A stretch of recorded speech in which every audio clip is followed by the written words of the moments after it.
Gambia Red Cross leads selfless services in fight against the COVID-19. Ugandan government may impose lockdown as COVID-19 cases spike in the capital. And former U.S. President Bill Clinton has criticized Donald Trump's handling of the COVID-19 pandemic fight. Well, these and more coming on The World today.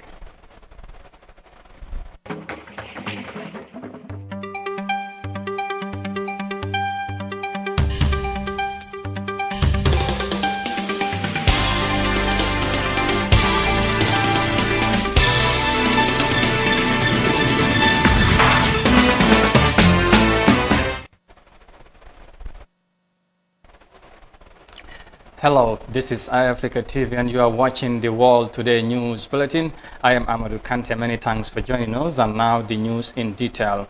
Now, the world marks Humanitarian Day today, August 19, to raise awareness about humanitarian assistance worldwide. Tributes are paid to people who risk their lives to serve other people's lives, especially as the world battles against the coronavirus pandemic that has killed more than 700,000 and infected over 22 million people. Mariama Cham has more in this report. The Gambia Red Cross Society has been delivering humanitarian service to Gambians, from victims of floods and fire disasters, raising awareness on contagious diseases, assisting returning migrants, and now a coronavirus pandemic. The Red Cross volunteers in the Gambia are leading the fight against COVID-19 by not only being involved in sensitization, but also actively involved in the safe burial of coronavirus victims. Alassane Senghor, the Secretary General of the Gambia Red Cross Society, told iAfrica TV that he is grateful to all Red Cross volunteers who risk their lives in helping the people during this coronavirus pandemic. Senghor commended the Gambian people for respecting and understanding the work of the Red Cross in the country. He said the organization's major challenge is a funding problem. World Humanitarian Day was commemorated for the first time on 19 August 2009. This year's celebrations honors humanitarian workers fighting a global pandemic. In a statement on Wednesday, the United Nations Secretary General Antonio Guterres said humanitarian workers are real-life heroes who are doing extraordinary things in extraordinary times. To save and improve the lives of millions of people. These real-life heroes are doing extraordinary things in extraordinary times to help women, men and children whose lives are upended by crisis. This year, humanitarian workers are stretched like never before. They are responding to the global crisis of COVID-19, and with it, the massive increase in humanitarian needs from the fallout of the pandemic. The loss of jobs, education, food, water and safety is pushing millions more to the brink. Despite their selfless services to humanitarian, aid workers around the world face attacks. Some are even killed by the very people they try to help. In 2009, 483 aid workers faced attacks globally. Of these, 125 were killed. In the Gambia, aid workers have not faced harassment or attacks in the line of duty. For iAfrica News, I am Mariama Cham.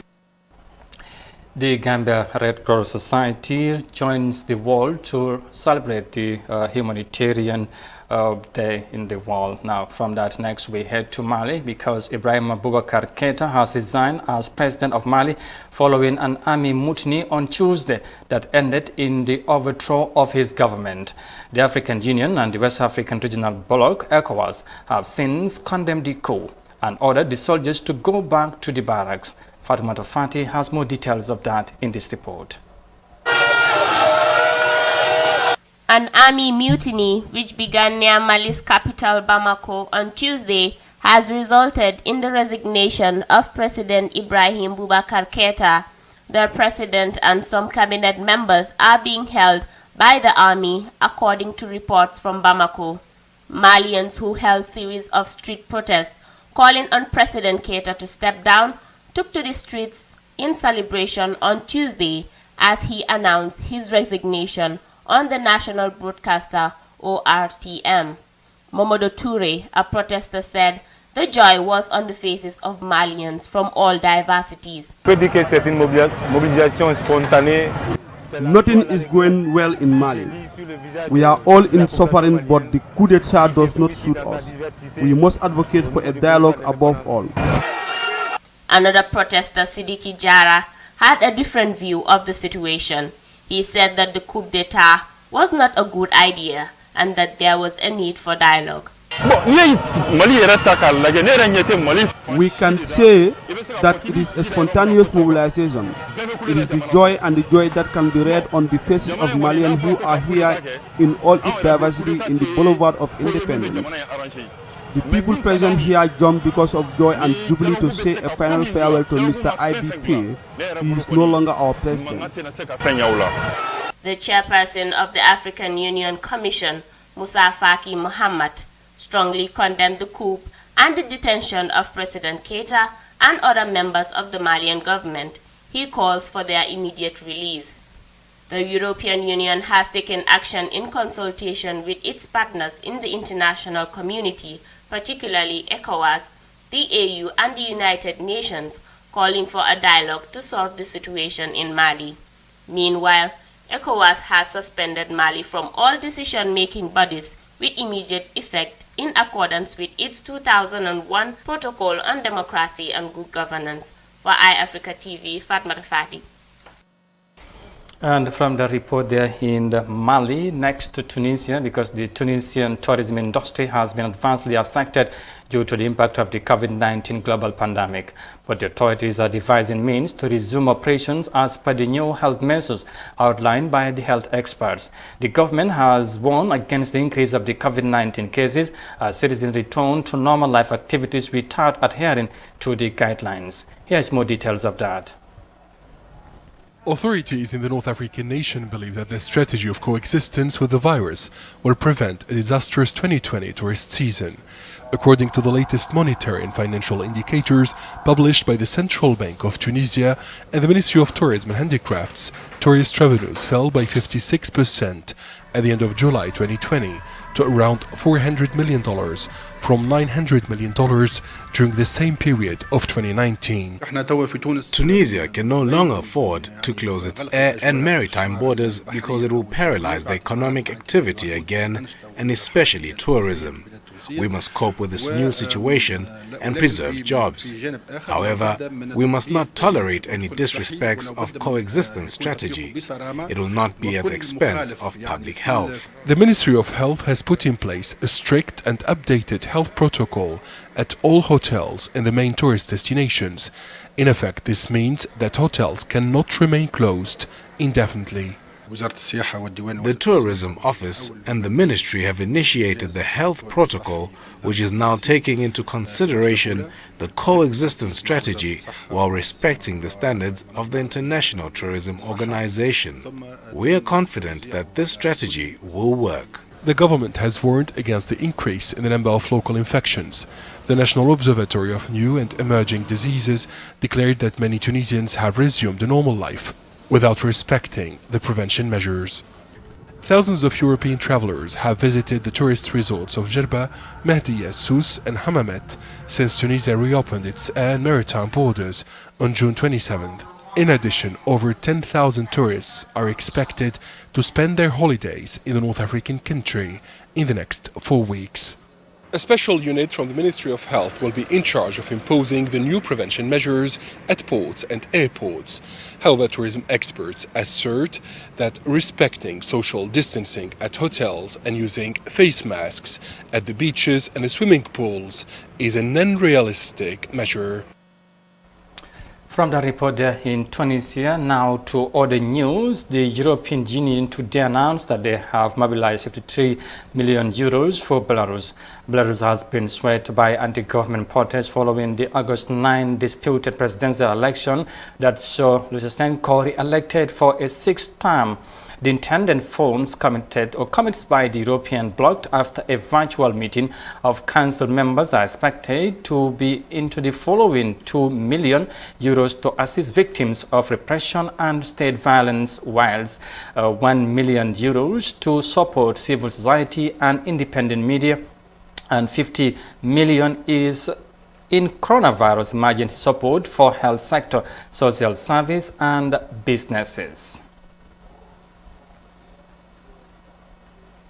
Elsewhere, heavy torrential rainfall has flooding in China's Gansu provincial has led thousands to relocate to safer areas.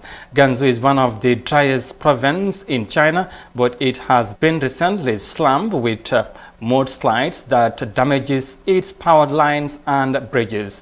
The 1 week torrential rain left the Yangtze and other rivers to swell up, swinging its waves to residential areas, which caused havoc by destroying houses and forcing over 35,000 people to relocate. And now, thousands took to the street of Gaza City today to protest UAE's broke peace deal between Israel and the UAE, condemning it as a treason against Palestinians. As you can see, demonstrators holding up Palestinian flags and banners chanting slogans to condemn the deal and normalization. The Israel-UAE treaty, which was announced last week, establishes diplomatic ties between the two countries and has triggered severe backlash in parts of Arab and Islamic worlds. And from that development there, we will now take a short break, and when we resume, we look at the remaining of the story. Stay with us, we'll be right back.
Welcome back, and you are watching the World Today News Bulletin on Africa TV. And now to the rest of the stories. Now, the Gambia government is enforcing measures to curb the spread of the COVID-19. These measures include specific timings of market activities across the country, observing social distancing, among others. However, food sellers at the Albert Market in Banjul said they are unhappy with some of these measures because it puts them in a situation worse than the virus, because they have not been able to sell and make money due to the regulations. Aisha Tamba has more details of that in this report. Essential vendors at the Banjul market said they are unhappy with the preventive measure taken by the Gambian government to suppress the spread of the coronavirus, because it is stopping them from making enough daily income. Due to the coronavirus regulation imposed by the government, food vendors are forced to open for business at 7 a.m. Non-food sellers opened from 3 p.m. to 6 p.m. That has brought fears and worries to the market vendors at Banjul. Sira Jassi, a catfish vendor, said this measure is here to prevent them from the virus, but it is also a threat to their life. She said feeding her family from fish seeds is a huge challenge as a single mother. It is not easy for me because I buy the basket of catfish for $4,000 and selling it for a few hours that customers might not turn out. It's really hard. Catfish easily get spoiled, so if I don't sell a good amount of it in a day, it will be a loss for me, and I must have to buy another fresh one again.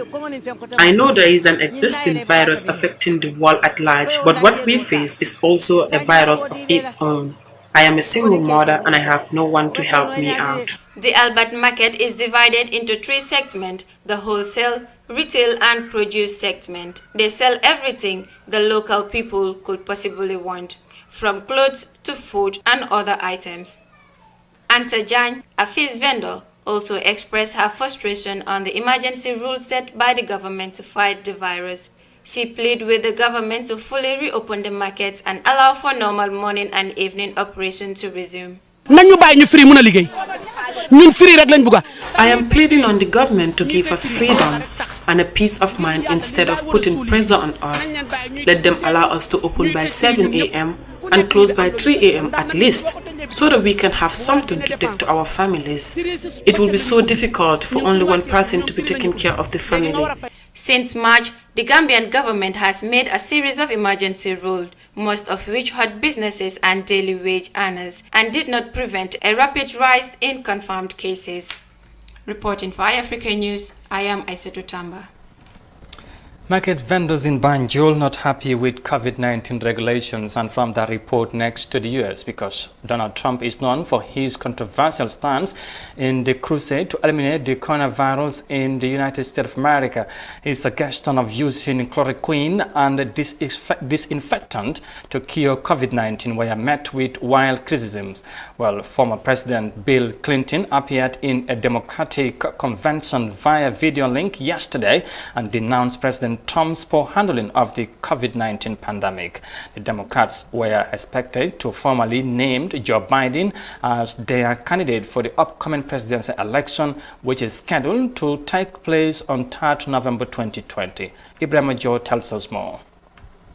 In his address on Tuesday, Clinton said that the manner in which Donald Trump responded to the coronavirus pandemic was a total failure. Trump had said the virus was under control and will quickly vanish from the United States. But Clinton said this didn't happen and that Trump's frequent appearance on TV are an act of bragging. How did Donald Trump respond? At first he said the virus was under control and would soon disappear. When it didn't, he was on TV every day bragging on what a great job he was doing, while our scientists waited to give us vital information. When he didn't like the expert advice he was given, he ignored it. Only when COVID exploded in even more states did he encourage people to wear masks. By then, many more were dying. When asked about the surge in deaths, he shrugged and said, "It is what it is." But did it have to be this way? No. Bill Clinton blamed Trump for the rise of COVID-19 cases in the United States. Despite forming 4% of the global population, the United States has 25% of the world's recorded coronavirus cases. We have just 4% of the world's population, but 25% of the world's COVID cases. Our unemployment rate is more than twice as high as South Korea's, 2.5 times the United Kingdom's, more than 3 times Japan's. Donald Trump says we're leading the world. Well, we are the only major industrial economy to have its unemployment rate tripled. The first confirmed COVID-19 case in the United States occurred in Washington on 20th January. Currently, there are more than 5 million cases in the United States, including about 200,000 deaths. More than half of those infected have recovered, according to data from the Johns Hopkins University, a private research university in Baltimore, Maryland. Reporting for the news, I am Ibrahim John. Former American President Bill Clinton denounced President Donald Trump's fight against the COVID-19, and from that to matters of the WHO, because the World Health Organization Tuesday said the world needs to prevent vaccine nationalism to guarantee the equitable access and fair allocation for COVID-19 vaccines. WHO Director General Dr. Tedros Ghebreyesus said that once a successful vaccine is identified, WHO's Strategic Advisory Group will provide recommendations for their appropriate and fair use. Here's more details of that in this report by Sona Tunkara. As the world anticipates an effective vaccine for the novel coronavirus, the WHO is concerned over the nationalization of vaccine trials in countries that proclaim its existence. Russia is the world's first country to register COVID-19 vaccine that grant regulatory approval in less than 2 months of human testing. China also approves its first vaccine, which is an attenuated cold virus, to introduce genetic material from the novel coronavirus into the human body. Besides the Russia-China vaccine, some 150 vaccines are currently in development and testing stages around the world. It's critical that countries don't repeat the same mistakes. We need to prevent vaccine nationalism.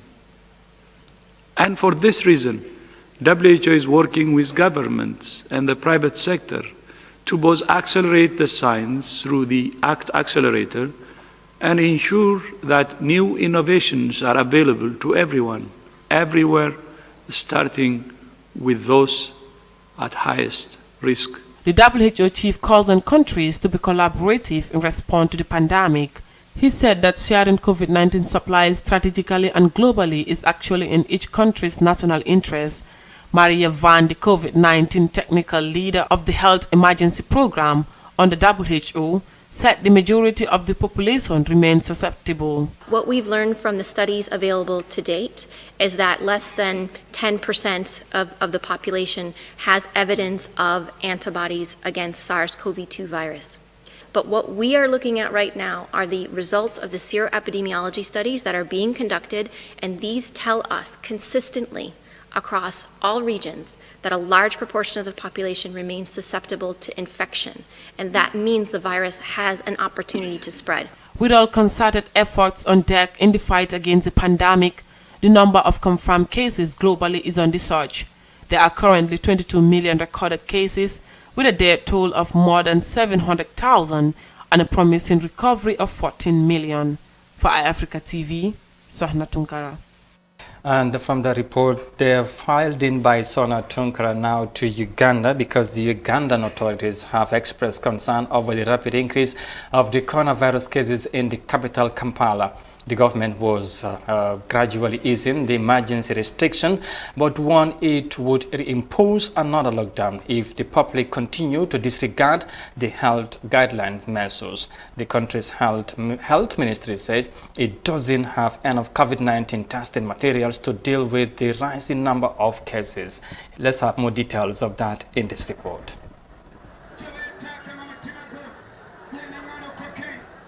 A busy day on the streets of the capital, Kampala. People here should be social distancing and wearing face masks. But local authorities are getting concerned that the rules aren't being followed, and that is leading to a spike in cases in the capital.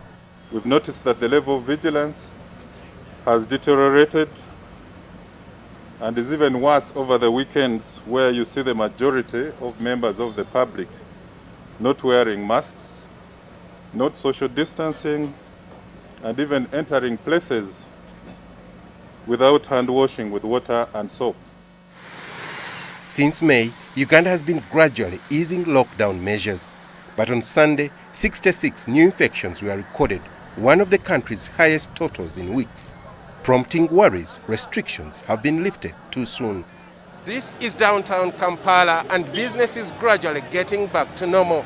But as the country continues to register more COVID-19 cases, authorities are moving to enforce strict health measures.